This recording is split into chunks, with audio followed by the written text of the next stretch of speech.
New Rochelle Hospital Medical Center, now the Sound Shore Medical Center of Westchester, was founded in the wake of a disastrous 1891 train derailment. Never again would New Rochelle be unable to care for its injured citizens.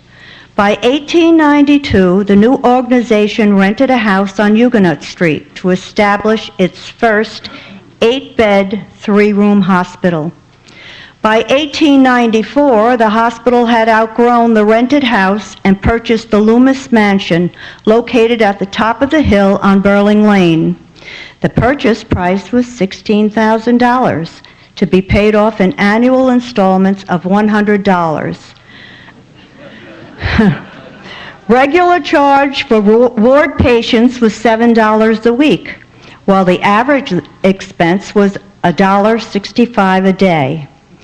No cases of insanity, delirium tremens, or drunkenness, nor any infectious or incurable diseases were to be taken in.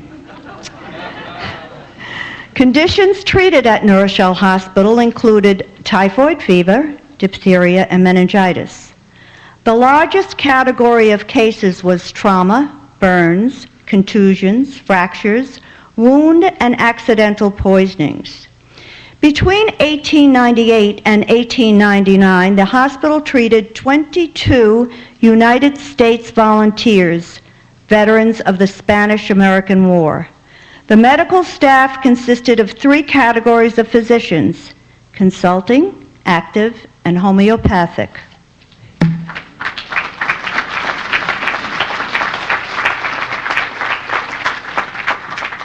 The German community is one of New Rochelle's oldest established ethnic communities after the Huguenots. German immigrants and their children brought farming, industry, and entertainment to New Rochelle.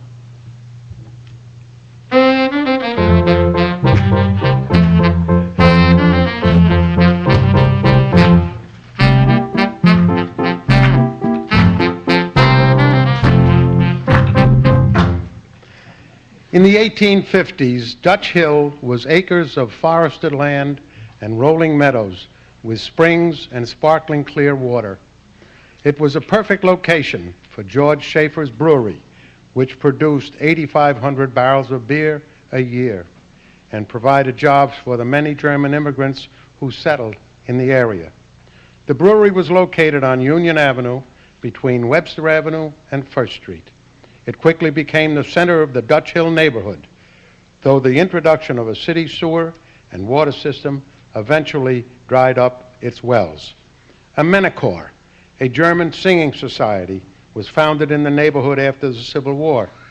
An all-man ensemble singing at New Rochelle's Music Hall, the Menachor, which has included women since the 1950s, still sings at St. Luke's Lutheran Church today. Plenty of liquid refreshments flowed down the rest of from New Rochelle, down from Dutch Hill. Not just good lager beer, but also milk from the German-owned dairies. One Dutch Hill fair lady named Shad married William Rink, who became the New Rochelle's first paid fireman. His great-great-great-grandchildren still live in New Rochelle today. New Rochelle was the home of the Kleine Deutschland, Little Germany, a festive beer garden on Glen Island. Tugboat and steamer tycoon John Starren, who created a summer retreat on the Sound, owned Glen Island. Glen Island's centerpiece was a castle that was said to have been brought over stone by stone from its post guarding Germany's Rhine River. It still stands today on Glen Island. A 5-star restaurant serving food from imported Germany was a beacon for connoisseurs from throughout the region, including members of the New Rochelle German community who wanted a taste of the old country.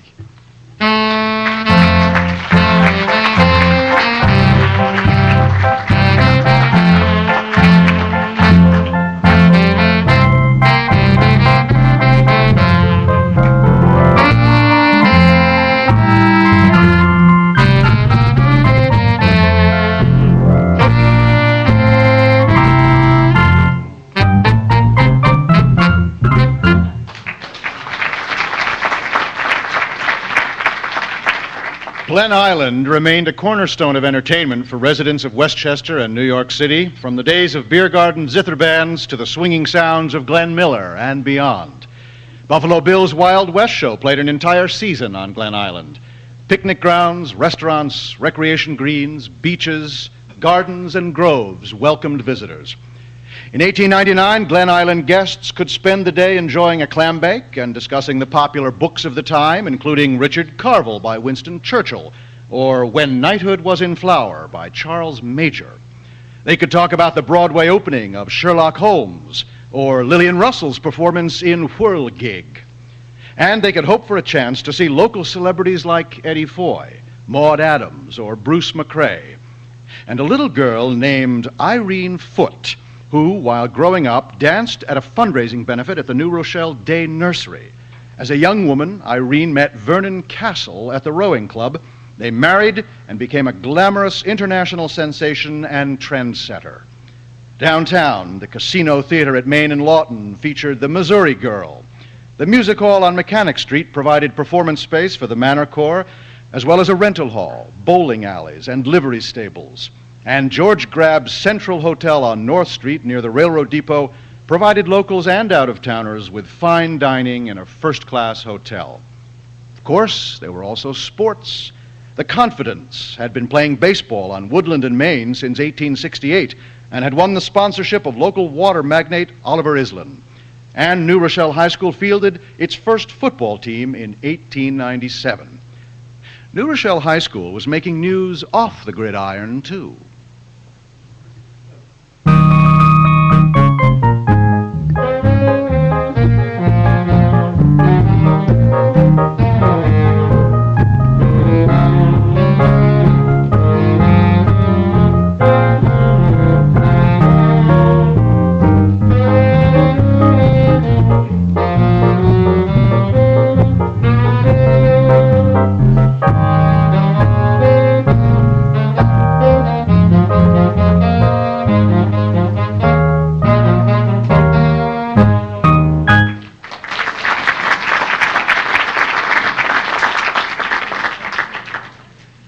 New Rochelle High School was originally located on Trinity Place. In its first year of operation, it boasted 3 teachers and 65 students. As the school grew, it moved temporarily to the second floor of the Welsh Building, diagonally across from the post office, while the Board of Education considered no less than 31 properties as possible building sites. Property purchases at the time had to be presented to the city's voters for approval, a lengthy and difficult process. Deck Stander and his minstrels lampooned the high school land acquisition process in a performance at the New Rochelle Theater with the song. The lyrics go as follows. Between ourselves, I really think it would be very well for us to build a brand new high school here in New Rochelle. Through years you've chewed the subject, yes, chewed it here and there, but you don't get the building, you simply get hot air. Now each ward wants the high school, and there are lots of schemes afloat. In fact, 4 different times it's rested on the people's vote. But where to put the building up has raised an awful brawl. If they don't soon quit arguing, we'll get no school at all. You may get over it, but you'll never feel the same. But if you want your high school, just never quit the game. For if they put it up in Pugsley's Hollow, won't it be a shame? We might get over it, but you'll never feel the same.